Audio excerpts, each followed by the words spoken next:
Okay, so I want to make a video talking about why the in-game purchases need to make sense and why fixing the in-game economy directly increases the sales of all the purchases.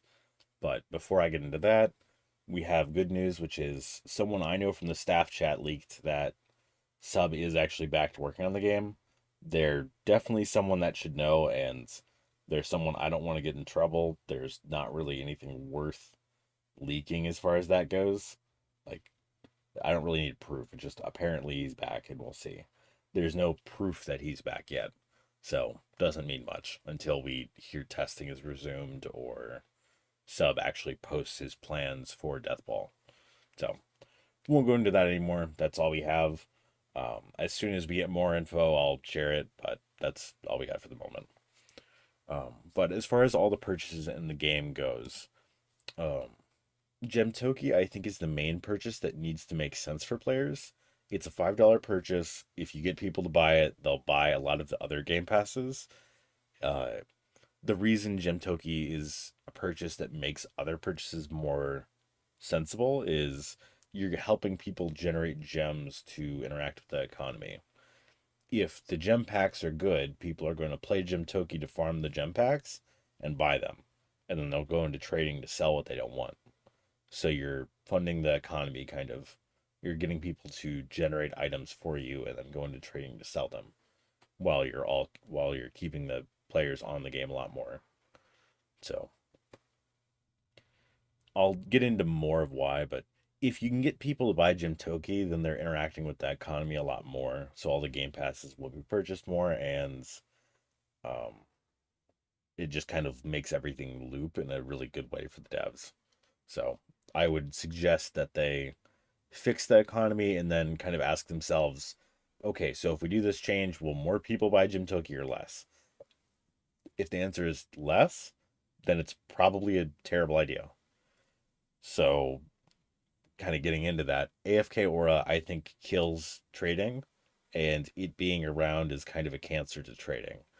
There's not much of a way to fix AFK Aura or rework it.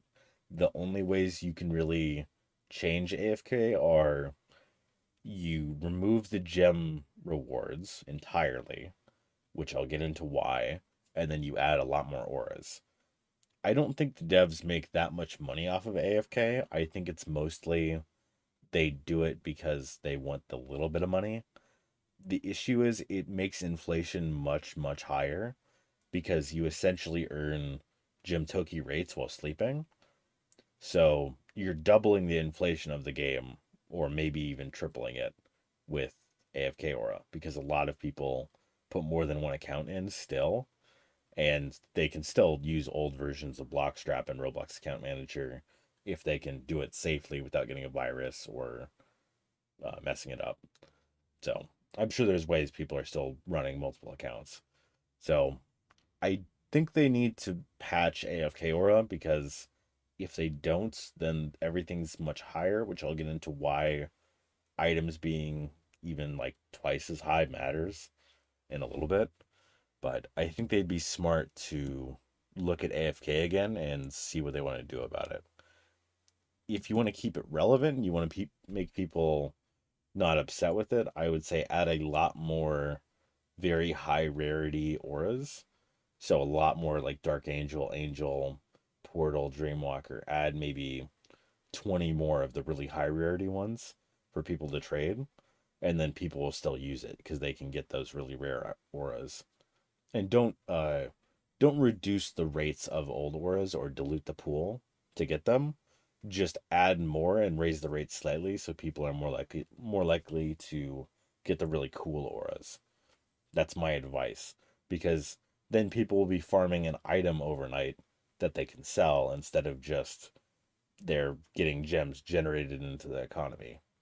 It would help deal with inflation if you introduce AFK or if you rework AFK to be more aura focused than gem focused, is my advice.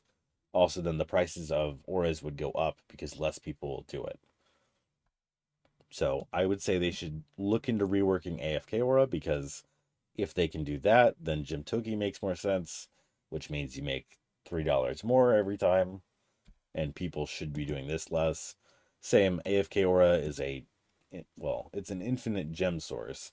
So if you cut this off, then people will start buying gem bundles and Robux packs more often. So I would say kill the $2 purchase in favor of the $5 purchase, the $20 purchase, and the $60 purchase all being used. And then just make AFK Aura, you're farming something different, but you're still farming something that's tradable. And people will still do this, and this still should be a good rate, but you're going to have to go into trading to sell the auras, which means your booth space now matters because you're going to need room to sell the auras that you farmed overnight, and you're going to need you might buy the colossal booth to flex on people. So I think they'd be smart to add something like that because that would help deal with the inflation. And if you have items that are cheaper, then the gem bundles make more sense, which I'll get into more later. But I think they should rework the economy that way because I think they make a lot more money. And if they make a lot more money, they're more willing to fund the game and develop it. So that's my suggestion as far as that goes. That's my main suggestion. The rest is more I want to explain how to make the purchases go up a bit. Multi unbox is mostly you need new packs or you need old packs back. So either you develop a ton of new packs that are way better than the old stuff, which is a lot more expensive and a lot more time consuming and time sensitive because the player base is dying out. We kind of need something to hold people over until new content comes out. So re-adding the old stuff is a lot cheaper and easier to do, and you could do it right away and kind of stop the hemorrhaging of the player base. So I think it would be smart to consider, and then you'd also get a good chunk of people to buy multi unbox while you're working on the new stuff. Um, and I'll get into more of the other stuff too. You'd also get more people to buy boost space because you just reset the economy. So great, now you have all these cool old items back into the economy that you can get. Trading's live again. Boost space makes sense. People start buying it again. People start hanging out more in Trade Hub. People buy the Colossal booth. Auto enchant, have a bunch of cool new items because all the old stuff was re-released. So auto enchant makes sense again. As far as these purchases go, champion max level only matters when you release new champions. It's a small way that you get a little bit of funding. Uh, I think it wouldn't even be a bad idea for them to allow you to purchase a max level champion just because people are whales. I don't think it matters. It's just a time save for them. You could offer this as a purchasable thing. Make it somewhat expensive, but I don't think there's anything wrong with making this a purchasable thing and just make it very expensive. Make it worth, I don't know, 500 Robux. That would be fine. Then it's $5 to max a champion. I think it's perfectly okay to do something like that. So, something to consider. Inventory slots. If you re-add all the old items and then you develop new items, people will need inventory slots. That is so many items you're just flooding their inventory with that are cool. So they're going to want to keep them. So I think they'd be smart to re-add the old stuff because you make a lot more money off of all these sales. Then premium pack, triple XP, triple luck, and boss gems are all terrible. Don't buy them. I won't go into that anymore. But so why I was saying AFK Aura is such a bad option for the game. If you can get people to pay $20 for 350k gems and make that make sense within the economy, because you have items like Darkness and Divine Slayer at a much cheaper price. Back when I think before they changed these values, it was $20 for 250k, but Darkness was worth like 130k and Divine Slayer was worth about 210k, something around that back then. So you could pay $20 and you could get a Divine Slayer, or you could pay $20 and get two Darknesses roughly. That made a lot more sense back then. It was actually okay. Or you could pay $40 and get close to a Divine Shadow. Again, when Divine Shadow was leaving, it was about 1.1 million. So you'd have to pay about $60 to get Divine Shadow as it was leaving. But you generally could find Divine Shadows that were kind of cheap. Anyone that played back when Cyber Enigma was current, you'd see Cyber Enigma at like 600K, 700K a lot. So I think they'd be smart to re-add the packs because then you're having people go and gamble, $60 to not even get a mythic. And if you don't get a mythic after $60, a lot of the kids are going to keep paying because they already paid 60. Why not pay another 20 and hope you get the mythic? A lot of people will just buy it till they get it too because they think, oh, it's only a 5% chance. It can't be that bad. It's that bad. I think they'd be smart to add a mythic pity, is my perspective, but there's no real reason to. People buy it the way it is, so you don't necessarily need to increase this.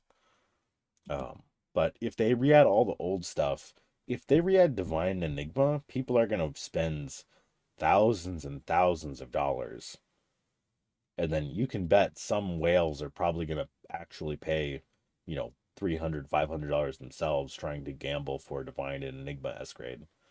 So I think they'd be smart to re-add the old stuff just to fund the game going forward. They kind of need an economy reset also because uh grading didn't exist back when Enigma was current and Divine Shadow was current from what I remember. So people weren't planning on needing to grade items. If you release them now, people will stock them, like stockpile them like crazy because they want the S grades and they want to have a lot of the cool items funding their booth. So I think they'd be smart to re-add all that stuff. And you have a few different options about the way you do it. Either you just add them back and let the economy kind of regulate how they're bought. So you'd add every single paid pack, every single gem pack in a room or something next to each other, and people just buy whatever they want out of that. Or you do it on a rotating cycle.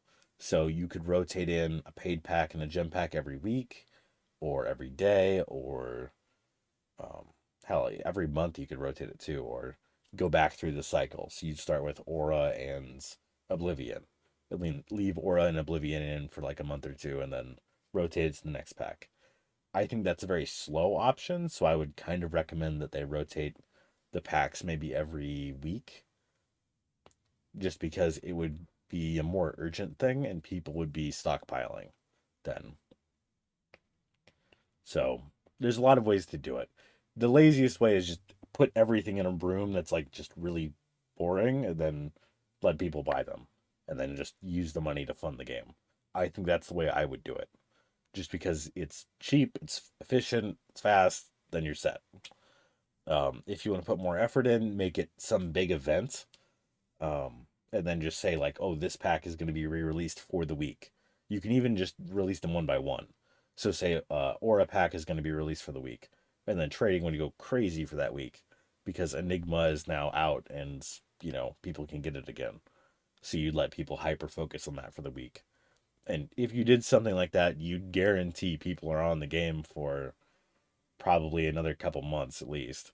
And a lot of people would come back because they can get their cool items now. The only thing is, I would keep things cycling. They'd be smart to make the economy more like Warframe because um, Warframe, as an example, they would release items for the beginning and they'd be out for a long time, and then they'd have unvaultings. When they unvault something, they add their old content back for a limited time, and that becomes a big event to get old players back on the game. That's kind of what this game needs to do because they don't currently benefit in any way from old items being permanently removed. And having new stock means that they allow people to buy more things to generate more of the old stuff. And you're allowing people to buy currency to buy the old stuff occasionally at cheap prices. So it's a very good loop of making a lot of money. And I think it would fix a lot of the issues that the game has as far as monetization. Again, the reason Sub left, I think, for AD is he wanted to make more money. The thing is, if you fix the economy for Deathball properly, it will make more money. But you need to keep prices low so people can buy what they want. And again, you could even artificially control prices. I don't think it matters, but I think artificially controlling them takes away a lot of the fun. It would be smart to just re-add copies and then make things Robux packs because if you tie it to Robux packs, uh, Divine and all that will always be over a mil. No one's ever going to sell their Divine for under a mil that's intelligent. Uh, if it's worth $60 to them. But that's it for the video. If you have any comments or suggestions for how they can rework the economy or revamp it to actually function, let me know. I would hope the devs look into this kind of stuff, but who knows? So have a good one.